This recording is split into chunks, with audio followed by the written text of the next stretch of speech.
Ассалаумағалейкум, қайырлы күн құрметті достар. Су тасқынының алдын алу жұмыстарында еріктілік қызметте жүрген азаматтарды тамақпен қамтамасыз ету жалғасуда.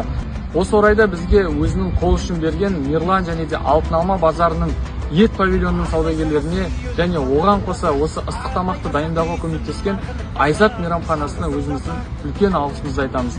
Жұмыла көтерген жүк жеңіл осындай қиын қыстау кезде бір жағадан бас, бір жеңнен қол шығарып, ел үшін қызмет етіп жүре берейік.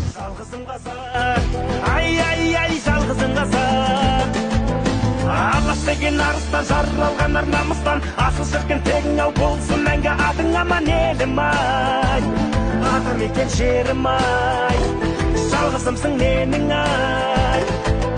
Алаш деген арыстан, жаралған ар намыстан, асыл шіркін тегің ау болсын мәңгі атың аман елім ай, атамекен жерім ай, жалғызымсың менің ай.